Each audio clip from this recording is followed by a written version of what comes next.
ये समझना होगा कि हिंदुस्तान के राजनीतिक स्ट्रक्चर में हो क्या रहा है। आरएसएस ने और बीजेपी ने और खासतौर से नरेंद्र मोदी जी ने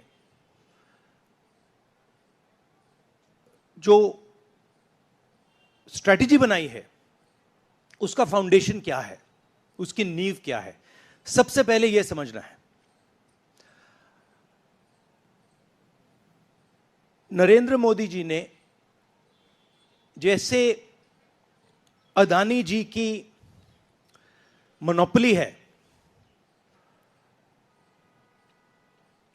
पोर्ट्स पर, इंफ्रास्ट्रक्चर पर, डिफेंस में, वैसे नरेंद्र मोदी जी ने पॉलिटिकल फाइनेंस की मोनोपोली बनाई है। कैसे बनाई है? ED, CBI, income tax department का प्रयोग करके। अगर आप बॉन्ड स्कीम्स को देखें तो उसमें साफ दिख जाता है कि नरेंद्र मोदी जी ने, बीजेपी ने एक प्रकार से पॉलिटिकल फंडिंग एक्सटॉर्शन से, धमकी से, प्रेशर से बनाई है। खारगे जी ने कहा जो भी भ्रष्ट हैं वो सब बीजेपी में जा रहे हैं।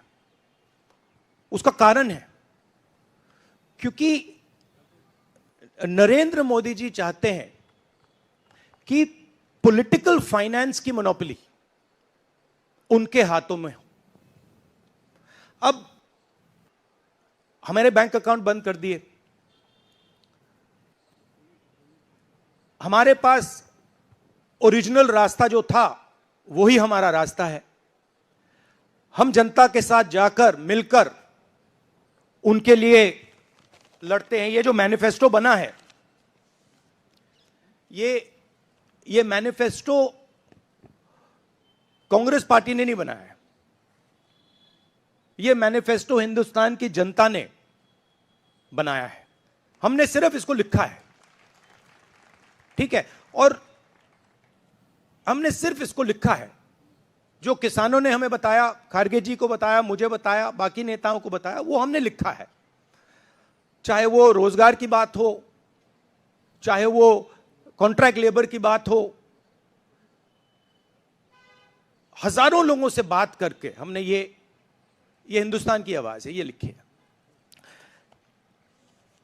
मगर जो राजनीति में आज हो रहा है वो क्लियर है कि सब पार्टीज को नरेंद्र मोदी, ईडी, सीबीआई, इन इंस्टीट्यूशंस को कैप्चर करके फाइनेंशियली मोनोपोली बना रहे हैं अपनी।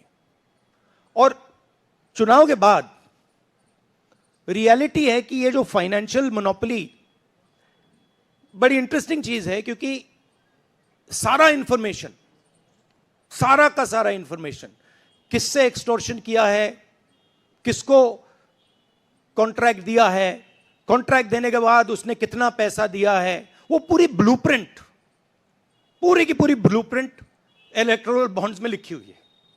तो नरेंद्र मोदी जी ने आज नहीं तो कल ऑपोजिशन को पूरी chargesheet, proof sheet electoral bonds के थ्रू पकड़ा दी है। तो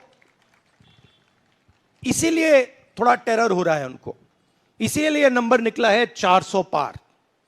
इसलिए ये महाराष्ट्र में हमारे नेता ले जा रहे हैं, हरियाणा में सब जगह हमारे नेता ले जा रहे हैं, क्योंकि उनको लग रहा है कि भैया अगर 400 पार नहीं 180 हो गई, 160 हो गई, 140 हो गई तो नैया पार हो जाएगी।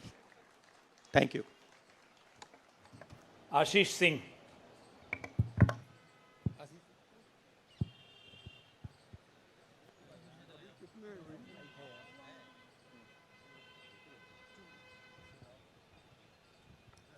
राहुल जी, लास्ट टाइम पिछले लोकसभा चुनाव में राहुल जी आपने मुझे याद है कहा था, you were convince that time कि मोदी जी जा रहे हैं, मोदी जी का वक्त ख़त्म हो गया है।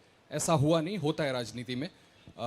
इस दफ़ा नरेंद्र मोदी को आप कितनी बड़ी राजनीतिक चुनौती मानते हैं सर 2024 के चुनाव में? देखिए, 2019 में ये शुरू हुआ, आज ये एक तरह पीक पे पहुंच गया है।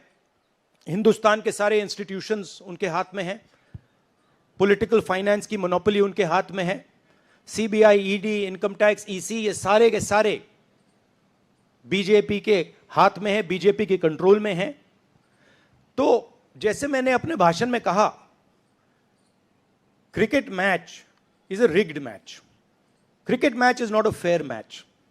उसमें चाहे सोशल मीडिया की बात करें, आप हमारे नेताओं के, ऑपोजिशन नेताओं की सोशल मीडिया देख लीजिए, मेरा यूट्यूब देख लीजिए, मेरा फेस टाइम देख लीजिए, फेसबुक देख लीजिए, इंस्टाग्राम देख लीजिए, तो ये सारा का सारा स्ट्रक्चर कंट्रोल्ड है, रिग्ड है। इसलिए बहुत जरूरी है कि जनता इस बात को समझे कि ये नॉर्मल चुनाव नहीं है, ये लोकतंत्र को बचाने का, संविधान को बचाने का चुनाव है, और इसको लड़ना और जीतना बहुत जरूरी है। ये चुनाव 2-3%, 5% और बाकी हिंदुस्तान के बीच में चुनाव है, और जो बाकी हिंदुस्तान चाहता है वो इस मैनिफेस्टो में है, और जो 2% चाहता है, जो अदानी जी चाहते हैं, वो आप उनका मैनिफेस्टो देख लीजिए, आपको पता लग जाएगा, उसमें उनकी रिक्वेस्ट लिस्ट पूरी की पूरी आपको मिल जाएगी।